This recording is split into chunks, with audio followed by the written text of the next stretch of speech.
ada satu kearifan namanya hidup itu apa? Hidup itu adalah cari sebanyak mungkin supaya hidup itu tidak tergantung pada banyak hal.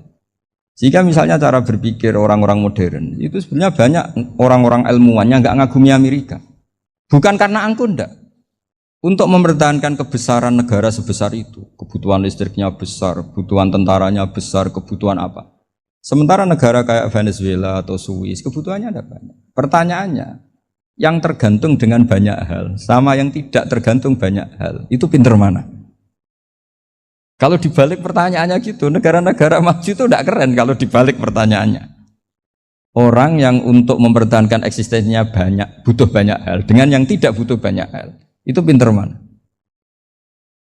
Orang yang bahagianya nunggu jadi dokter, nunggu jadi kiai besar, kiai viral, dengan orang yang bahagia cukup dengan ngopi, itu pinter mana? Tapi kalau dibalik pertanyaannya, orang yang tahunya nikmat hanya kopi, dengan nikmat yang banyak, pinter mana? Makanya Mbah Mun tuh kalau guyon itu lucu. Aku iku sakake ambek wong desa sing mlebu swarga. Saya dulu eskal mlebu swarga kok disakeni. Akhirnya beliau memberi penjelasan. Wong desa iku roe pakanan enak, iku mau kopi mbek uduk. Lah swarga iku mau nuruti sing dikarepno. Akhirnya wis mau mangan, wis ngopi, nguduk, ngopi wong ora roh pakanan liyane ku ora roh. Nasi mandi ya ora roh, pizza ya ora roh apa-apa. Terus saya bilang, wah lah niku nak nganti selera tentang wanita cantik. Iku juga sederhana. Rodok pesek ya wis cantik, rodok ireng ya wis. Apa bidadarinya seperti itu karena saking enggak pengalamannya.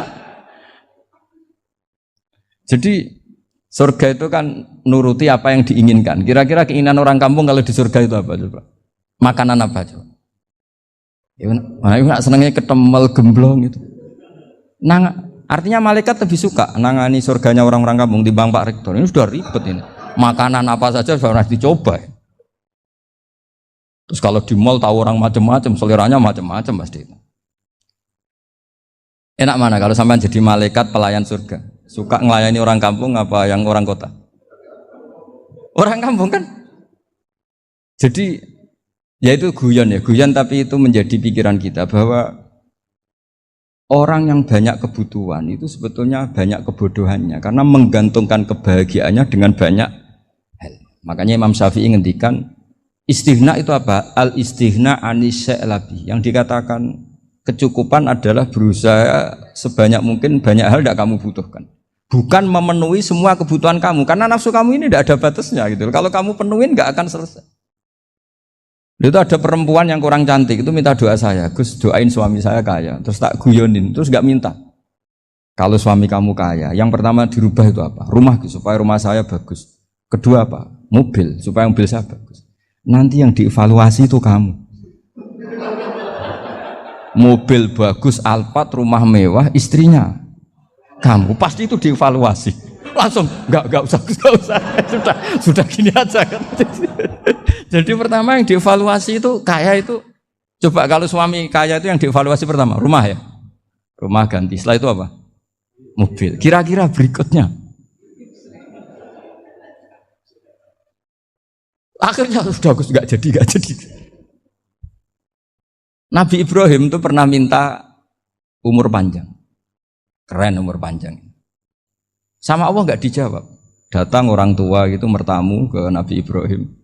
Terus disuguhi dikasih kurma. Apa itu? Kok kurma apa? Anggur yang sudah matang sekali. Sudah dimakan. Setelah dimakan meler keluar lagi. Dimakan lagi meler lagi.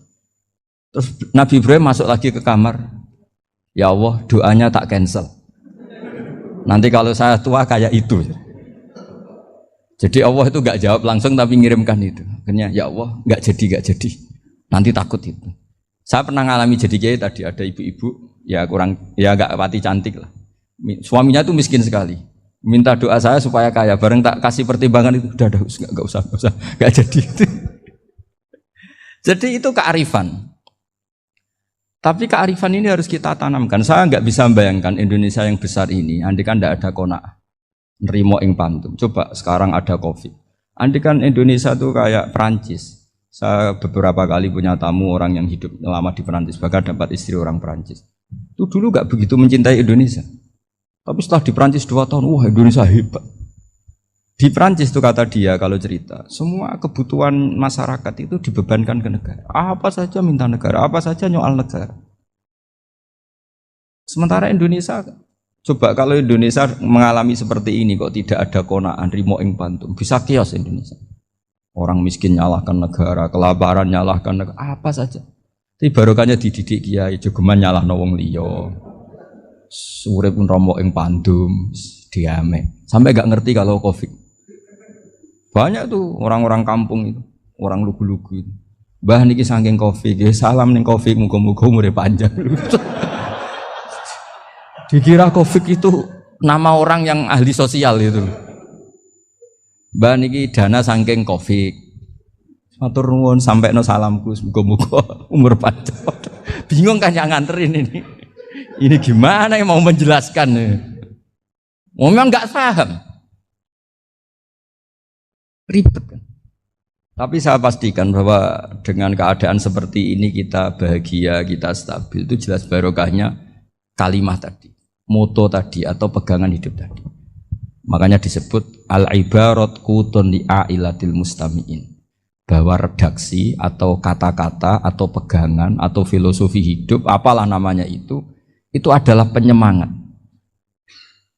Penyemangat. Karena kata-kata ini memang luar biasa. Ketika sahabat perang demi kebenaran, zaman itu ya pasti benar karena yang dibela Nabi. Dulu itu kan enak zaman Nabi, yang dibela mesti benarnya, musuhnya mesti salahnya. Sehingga dulu itu memang harus tegas. Kalau sekarang mau tegas gimana? Yang kamu bela tidak mesti benar, musuhnya tidak mesti salah. Ribet kan kalau misalnya saya tukaran sama Pak Rektor, kamu mau bela mana kan bingung. Saya tidak mesti benar, saya tidak Nabi. Pak Rektor apalagi nggak mesti benar lagi kan? Ribet kan? Jadi kalau kita mau perang sekarang itu mau pede gimana? Enggak. Makanya banyak ulama sekarang tuh mau tegas tuh nggak berani karena ya banyak hal yang abu-abu lah wilayahnya. Misalnya pilihan presiden atau pilihan bupati, pilihan menteri. Kamu mati-matian bela itu, yang kamu bela tidak mesti benar, musuh kamu tidak mesti salah. Misalnya pilihan bupati, wah ini kabupaten ini baik kalau bupatinya ini, yang satu bilang ini, terus tim suksesnya kamu tanya, kamu yakin? Ya tidak juga. Lah kenapa semangat? Kan saya botohnya paling alasannya ya itu aja, bukan yang lain. Beda dengan zaman Nabi, nabinya mesti benar, Abu Jahalnya mesti salah, kan enak aturan mainnya jelas. Singkat cerita dalam perang itu banyak sahabat yang ngalami luka, ngalami apa gitu. Kemudian curhat ke Nabi, ya Nabi gara-gara derekkan jenengan, ngikuti jenengan saya harus ngalami seperti ini. Ngiranya orang itu diapresiasi sama Allah keluarnya. Ternyata sama Allah gak diapresiasi. Malah diturunkan ayat intakunu ta'lamuna fa innahum ya'lamuna kama ta'lamun wa tarjuna minallah ma'ala yarjun. Kalau kamu sakit karena perang, orang-orang kafir itu ya sakit, itu saja berani padahal demi kekafiran. Wa tarjuna minallah ma'ala yarjun, padahal kamu punya nilai lebih yaitu berharap kepada Allah yang mereka tidak punya. Saya jadi kiai itu ya kadang mangkel. Karena yang benci ya benci, yang seneng itu ngel-ngel loh kayak Pak Bejo. Jadi semuanya ribet. Nah iya, yang benci ya ganggu, yang seneng ya ganggu, tambah nemen. Seribet. Tapi kalau sudah ingat bandar narkoba, mereka berhadapan dengan polisi, kadang ditembak karena kesalahannya terlalu fatal. Antar persaingan mereka juga bisa tembak-tembakan karena merebut pasar narkoba. Itu saja mereka berani. Kok kita yang jadi kiai kadang dicium tangannya, dihormati gak berani, hanya takut apa ya, musibah-musibah kecil lah, atau problem-problem kecil. Lah iya, kalau kita bandingannya gitu. Kalau kamu mau tahajud kedinginan, itu masih nanti dihisap Allah itu gitu. Maling ayam itu keluar malam-malam, hanya dapat ayam. Itu gak takut dingin. Ya gak takut digebuki masa. Kamu mau tahajud aja takut dingin. Makanya nanti hisapnya orang soleh itu nanti dijajarkan orang dolim. Terus diperbandingkan. Wah itu habis kamu kalau itu. Jadi misalnya Unisula mau rapat, tapi ini malam, kalau malam dingin nanti saya masuk angin. Anak-anak pang di perapatan aja berani kamu. Kalau sudah perbandingannya gitu tuh ribet kita nanti. Makanya itu kalimat itu moto atau filosofi hidup. Sehingga diulang lagi nasihat itu. Iyam saskum korhun faqad masal qoma korhum mislu. Kalau kamu kena luka, orang-orang yang nggak benar juga akan kena luka. Itu aja berani demi ketidakbenaran. Masa kamu demi kebenaran enggak berani? Akhirnya orang itu, ya itu kalimat, itu heroik. Makanya kita ini penting ya, makanya tadi himne Unisula dimulai kalimat thayyibah. Karena kalimat ini yang menjaga kita kalimat ini. Misalnya tentang Tuhan. Kenapa orang Islam imannya kokoh seperti ini, termasuk yang sudah hidup di Amerika, di Australia, di mana-mana. Itu ya barokahnya ajaran atau barokahnya kalimah. Saya sebut kalimah saja pakai bahasa santri. Karena la ilaha illallah itu dalam tradisi santri disebut kalimatu haqqin alaiha nahya wa alaiha namut wa alaiha nub'ats. Ada yang riwayat wa biha nub'ats insyaallah taala minal aminin. Kenapa mereka di mana-mana meskipun sekolah di Amerika, di Australia, bahkan di Uni Soviet tetap mukmin? Itu barokahnya ajaran yang benar. Allah itu siapa? Tuhan. Tuhan itu sifat dasarnya apa? Awal. Dia harus wujud awal sebelum makhluk yang lain. Sehingga ketika ada negara yang maju, yang tertib, manajemennya tertib, masyarakatnya makmur, tapi punya Tuhan yang tidak seperti itu, tidak awal, itu sudah gak nyaman. Karena ndaklah keren Tuhan saya, karena Tuhan saya itu al-awwal, zat yang pertama. Tuhan saya keren lah, zat yang gak mati. Tuhan yang gak mati, yang gak pernah mengalami kematian. Sehingga tontonan atau yang dilihat kenikmatan-kenikmatan yang lain ini tidak mengubah dia pendirian tentang Tuhan. Karena mantapnya satu kalimat tadi bahwa Tuhan itu ya harus satu, harus awal, harus tidak mati, tidak rusak, tidak mengalami apa-apa yang membahayakan. Sehingga ketika ditawarin Tuhan yang lain meskipun menjanjikan secara finansial atau kemakmuran, mereka gak tertarik. Itu coba, itu barokahnya makmur apa barokahnya ajaran? Barokahnya ajaran. Sering negara Islam itu kalah makmur dengan mereka, tapi barokahnya ajaran ini tetap apa? Tetap Islam. Makanya Nabi Ibrahim, Nabi yang sukses bikin waja'alaha kalimatam baqiyatan fi. Di antara tugas suci Nabi Ibrahim dan semua Nabi adalah waja'alaha kalimatam baqiyatan fi aqibi. Nabi Ibrahim itu Nabi yang diberi gelar Allah. Dia adalah Nabi yang menjadikan kalimat tauhid itu kalimat yang abadi. Fi akibih, di anak turunnya, di semua generasinya, baik anak turun karena gen maupun karena pembinaan, karena pendidikan. Ini penting sekali saya utarakan karena apa? Satu kehidupan itu sebenarnya digerakkan oleh kata-kata, oleh moto kalau orang bahasa modern. Sehingga banyak ulama mengatakan al-ibarat kutun li'ailatil mustami'in, bahwa redaksi atau moto atau pegangan hidup itu penggerak kehidupan. Sehingga sebetulnya manusia itu digerakkan oleh kalimah-kalimah itu, oleh moto-moto itu, oleh prinsip-prinsip hidup itu. Misalnya orang Palestina itu tiap hari ke pasar gitu. Mereka ke laut gitu. Ditanya, kenapa tidak takut tembak Israel? Jawabannya lucu. Kena tembak ya mati, nggak makan ya mati. Nggak kerja ya mati. Ya sudah, sama-sama mati ya mendingan aktivitas normal. Tapi saya tidak menyarankan itu untuk melawan COVID. Ini cerita saja nanti. Kamu jangan provokator itu, karena ini wilayah sensitif. Jadi banyak orang yang poligami. Kalau ditanya alasannya gitu, istri satu ya cerewet, dua ya cerewet, mendingan 4 katanya. Ya banyak ya gitu. Tapi ada yang kebalikan, istri satu cerewet saja hampir jantungan, apalagi 4, tinggal matinya kan gitu. Itu semua yang menggerakkan itu kalimat. Kalimat itu satu pegangan. Banyak orang loh yang nggak ingin jadi rektor tuh banyak loh Pak Bejo. Jangan kira semua dosen ingin jadi rektor. Melihat rektor sibuk rapat mempertahankan reputasi Unisula terus sering pegang kepala. Ngapain repot-repot? Jadi tukang sapu aja dapat gaji, ngopi, rokokan selesai. Bodoh amat jadi rektor, mikir orang banyak. Banyak loh orang yang nggak ingin jadi presiden tuh banyak. Karena ngopi nyaman, gak ada yang ganggu. Mau tidur sampai jam 9 siang juga gak ada yang ganggu. Sehingga mereka melihat pegawai negeri itu gak keren, orang kok diatur jam, disiplin. Itu memang cara Allah membagi rahmat. Mau kamu apakan coba? Cara syukurnya dia seperti itu. Bapak saya dulu tuh sering ngajarin saya, diajak jalan-jalan pagi-pagi. Melihat orang ngopi, makan uduk itu bapak seneng. Kok enak jadi wong awam. Ngene esuk-esuk nyemak bocah kesel kabeh kono enak ngopi rokokan. Bapak kadang iri sama orang awam itu iri. Sudah gitu berharap masuk surga kan enak sudah gitu. Tahu-tahu mati, tidak tahu ke surga apa ke neraka ya tidak tahu. Jadi nah, orang dulu itu orang yang bisa mensederhanakan dunia. Sehingga ya sudah cara bahagia. Makanya saya alhamdulillah saya ini kerjasama sama UII sama beberapa kampus. Memang amdan itu sengaja. Kampus itu ya punya sistem yang nggak bisa mewakili sistem kiai. Kiai juga punya sistem yang nggak terwakili oleh kampus juga sebaliknya saling melengkapi. Saya sering ketemu rektor UII, rektor kampus-kampus Islam. Mereka cerita, Gus pendidikan pondok harusnya dimodernkan gini-gini. Saya bilang, kalau pondok modern kayak kampus itu nanti saya ketemu Allah tidak bisa jawab. Kenapa Gus? Saya beri contoh gini.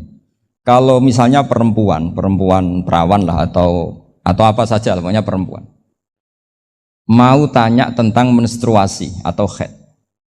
Kalau semuanya sistem kampus, dia harus kuliah dulu. Registrasi dulu, kuliah dulu, bayar dulu. Dan dapat jawabannya nunggu mata kuliah pas itu. Bandingkan kalau sistem pondok, saya tuh sering ke pasar sama anak saya dicegat sama ibu-ibu. Gus, anak saya ngalami gini-gini, keluar darah terus menerus, nggak 6 hari tapi 1 bulan penuh. Itu hukumnya apa Gus ya? Nanti saya mau sowan ke jenengan. Nggak usah sowan di sini aja.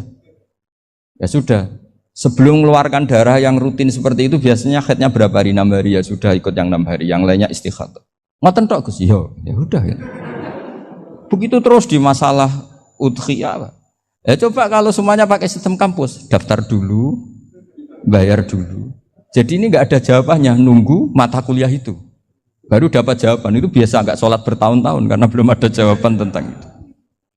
Nah itu kalau misalnya orang mati, tahunya cara apa memulasara jenazah itu nunggu kuliah dulu, pas mata pelajaran itu dulu, baru menangani orang mati. Berarti orang mati itu tergeledak semua. Tapi kalau kiai kan enggak.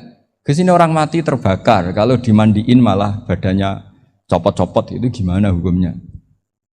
Ini ada orang mati Gus Kendat, ini disolati apa enggak? Ada orang mati apa itu oplosan itu disolati enggak? So sering ditanya gitu. Gak usah registrasi Pak Rektor, gak usah registrasi, gak usah daftar, gak usah seminar. Makanya kalau orang kampus wani kiai itu ya kualat tenan gitu, karena ini yang on time. Tapi pondok seperti saya ya ikrar seikrar-ikrarnya pentingnya kampus karena melatih efisiensi waktu, disiplin, tata kelola manajemen sehingga kita ya hormat. Tapi tadi kita harus saling melengkapi sehingga saya tunjukkan ke publik bahwa saya hormat sekali sama polisi, sama tentara. Coba kita bisa apa ngadepi bandar narkoba kalau enggak polisi? Bisa apa coba menjaga NKRI kalau enggak tentara? Begitu juga ya sudahlah kita memang fa inna yadallahi ma'al jamaah, kita berkah itu kalau bersama-sama. Enggak bisa kita sendiri. Nah lalu orang kayak saya itu ya beberapa kali sebetulnya saya itu ditawanin jadi doktor honoris causa apa. Kekhawatiran saya satu Pak Bejo. Takut pas gak punya uang, itu dokter gak di duit kan gak pantas gitu.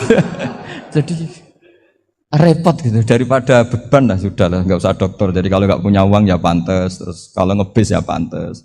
Suatu saat kalau mati gak ada yang hadir ya pantas, gak dokter gitu. Kalau sudah dokter kok masuk neraka, kayaknya apalagi rektor kampus Islam kok masuk neraka, itu kan kok kayak gak pas itu. Misalnya rektor Unisiola ditanya mungkar nakir, nggak bisa kan kayak gimana gitu. Makanya harus sering ngaji saya supaya nggak malu di depan mungkar nakir. Masa rektor ditanya mungkar nakir nggak bisa. Harus berani bentak. Ini saya rektor loh Pak mungkar nakir. Masa. Kalau wali-wali dulu berani. Masyhur di cerita wali-wali ditanya marabbuka manabuka. Saya ini guru tauhid. Kok kamu tanya marabbuka manabuka yang ngelotok? Kamu tidak pernah ngaji, enak aja tanya. Jadi wali-wali itu ya rileks ngadepi mungkin. Saya yakin rileks wali di Bang Pak Rektor. Saya yakin itu. Karena wali itu lebih dekat. Tapi ini kesalahan yang tidak maksiat. Insya Allah dimaafkan Allah Subhanahu Wa Taala ini karena kesalahan itu ada dua, ada kesalahan yang maksiat, ada kesalahan yang tidak maksiat. Saya punya komitmen terhadap agama ini. Baik tadi yang dikatakan Pak Rektor, ada unsur ulama, ada unsur habaib, ada unsur pengusaha, ada unsur birokrat. Di antara kenangan-kenangan saya dari Syekhina guru kita bersama Kiai Haji Maimun Zubair, beliau itu sering dawuh, sering ngendikan, dan itu saya sampaikan juga ketika 7 hari wafatnya Agus Robah, cucu Mbah Maimun, putra Agus Subah. Di antara yang beliau katakan itu adalah sok hak agama itu sing gawe pegawai negeri. Itu berkali-kali beliau ngendikan gitu. Ya saya agak bantah. Lah kalau santri, Bah, ya santri karuan mesti gawe agama, tapi sok ben sing gawe pegawai negeri. Setelah saya jadi kiai dan penelitian, saya itu berkali-kali didatangi dokter, tentara, juga polisi. Mereka sering bilang gini, Gus saya ini dokter negeri, saya ke NTT, ke Papua, karena saya muslim, berkebutuhan Islam, maka dibikinkan musola, dibikinkan masjid.